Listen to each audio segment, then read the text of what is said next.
Self-confessed drug trader Kerwin Espinosa takes back his allegations against Senator Leila De Lima that connected her to the alleged illegal drugs business in the New Bilibid prison. Up to 40 close contacts of the country's first case of the Omicron subvariant BA.2.12 have been identified. Search and retrieval operations continue for missing victims following the collapse of the old Clarin Bridge in Bohol. Filipino center Kai Soto announces that he will try his luck in the 2022 NBA draft. And the De La Salle Green Archers secure a spot in the UAAP Final Four.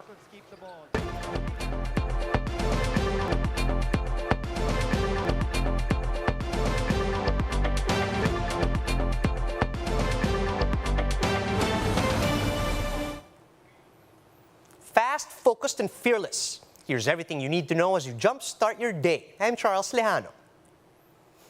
Self-confessed drug lord Kerwin Espinosa recants his allegations against detained Senator Leila De Lima.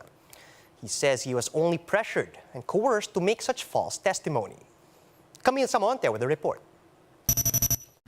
Over 5 years into the imprisonment of Senator Leila De Lima, self-confessed drug lord Kerwin Espinosa recanted all of his allegations against the senator. In a counter-affidavit subscribed before the Justice Department, Espinosa said he had no dealings with De Lima related to the illegal drug trade in the New Bilibid prison. The counter-affidavit is Espinosa's response to a complaint affidavit filed by the NBI in his illegal drug trade case. The NBI used the confession of Espinosa during the Senate hearing on 2016 for the complaint. In a series of Senate hearings in 2016, Espinosa testified that De Lima was part of the illegal drug trade inside the New Bilibid prison during her stint as Justice Secretary.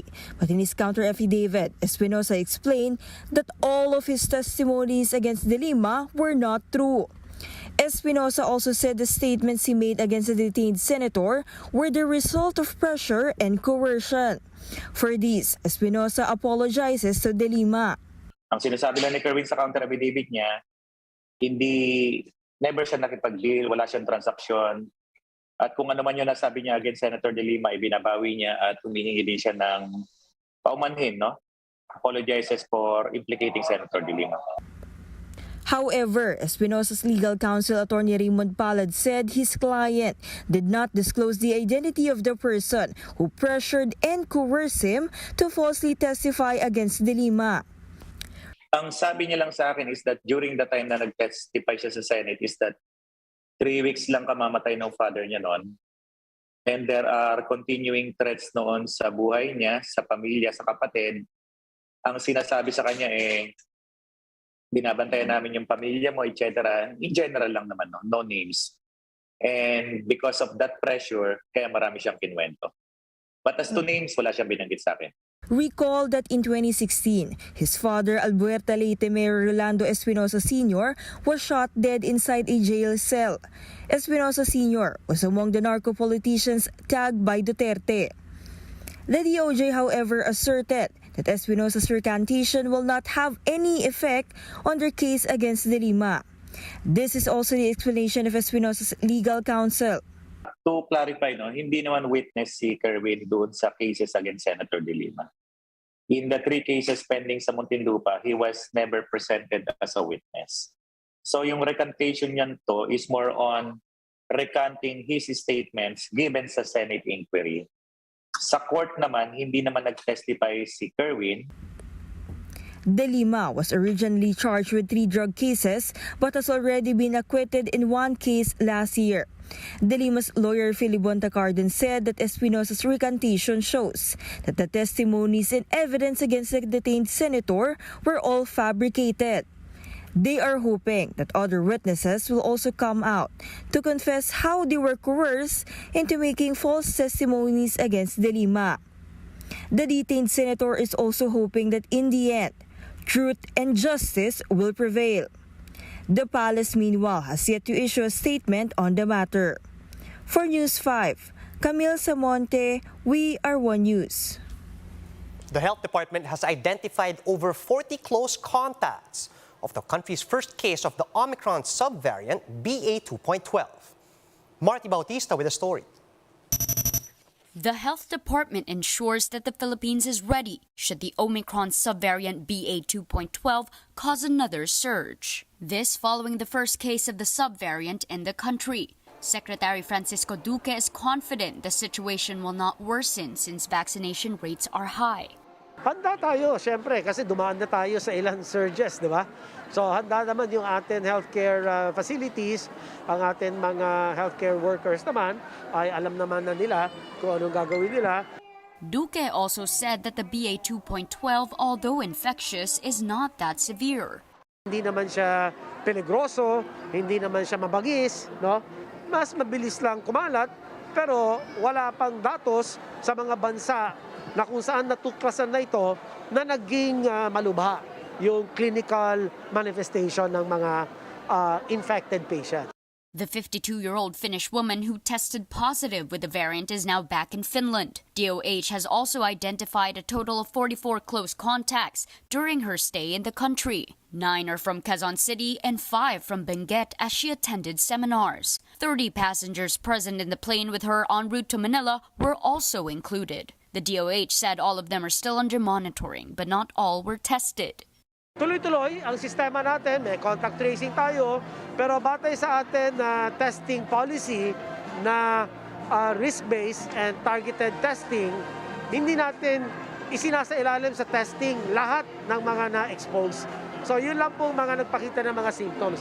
Of the first 9 close contacts found, 2 already tested negative. So far, the World Health Organization has not yet named BA.2.12 a variant of concern, rather a variant under monitoring. For News 5, Marty Bautista, We Are One News.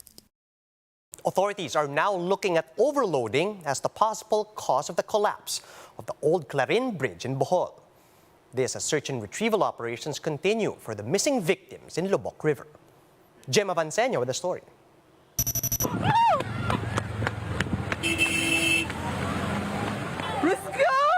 A normal day in Luway, Bohol took a tragic turn on Wednesday when out of nowhere, Clarin Bridge collapsed.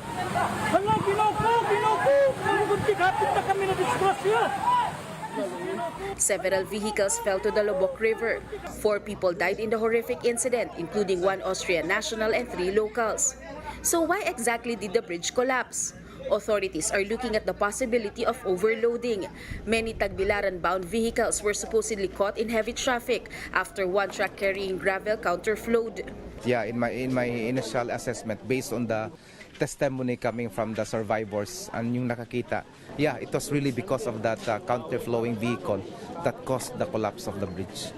Dump truck fully loaded. Yeah, we're very serious. And buhay po yung nawala. According to Town Mayor Lahar Ayuban, Clarin Bridge was built in the 70s. It traverses Lubok River and is the main route from Luway going to Albuquerque and other towns in the western part of Bohol. A new structurally sound bridge, just adjacent to the one that collapsed, was set to open this coming June. So in the meantime, vehicles were still using the old bridge. For now, 57 divers are conducting search and retrieval operations in the river. Zero visibility talaga. Sobrang hirap sa hanapan ng mga sasakyan, tao. Mahirap talaga. Malakas yung current, hindi mo alam kung may mga bakal ba. So kapaan talaga yung hanapan namin. Since kagabi pa. The local government has handed out 10,000 pesos each for the survivors. The family of those who perished in the incident will receive a higher amount. All survivors are reportedly in stable condition. For News 5, Gemma Vanseño, We Are One News.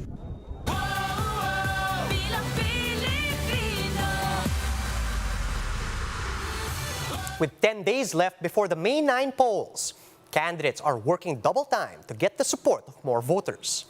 Let's find out where they're headed today. The BBM Sara Unit Team will attend 2 rallies today. The first one will be held at the Robinson Star Mill grounds in San Fernando, Pampanga. And the second will be held at the SMDC in Cabanatuan City.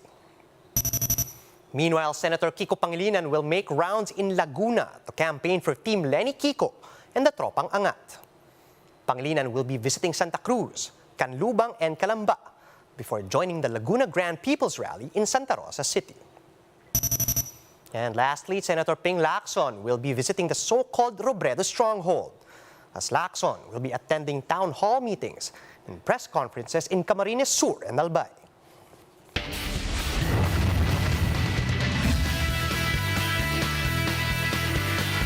Kai Soto has declared for the 2022 NBA Draft. Soto made this announcement on his Instagram account after receiving the Fans MVP award at Australia's NBL. The 2022 NBA Draft is set to take place on June 23 at the Barclays Center in Brooklyn, New York. Here's an update on the second round of UAAP Season 84 men's basketball. The National University Bulldogs keep their Final Four hopes alive after beating the UE Red Warriors 100-81. The team is now competing with the Adamson Falcons and the FEU Tamaraos for the last spot in the Final Four. The De La Salle Green Archers outlasted the Adamson University Soaring Falcons 64-51. This leaves Adamson at 6th place, while La Salle is now assured of their Final Four berth. The Ateneo Blue Eagles remain undefeated as they preyed on the FEU Tamaraos on Wednesday, 70-53. And the UP Fighting Maroons continued their 3-game winning streak after winning against the UST Growling Tigers with a 29-point lead at 96-67. This is UP's 11th win of the season, leaving them at 2nd place, just behind the Ateneo Blue Eagles. Both teams now have a twice-to-beat advantage. Here are the stories to watch out for this weekend. Preparations are underway for the Labor Day weekend in Boracay, or Le Boracay 2022. And Miss Universe Philippines will finally crown its new queen. And that's how the day is shaping up to be. Join us again later at 9 a.m. as we monitor the day's biggest stories from sunrise to sundown. You can also catch One News on Signal Play. Just register for a free account at www.signalplay.com so you can stream One News live anytime and anywhere. I'm Charles Lejano. Mask on, wash hands, and stay safe, Philippines. We're One News.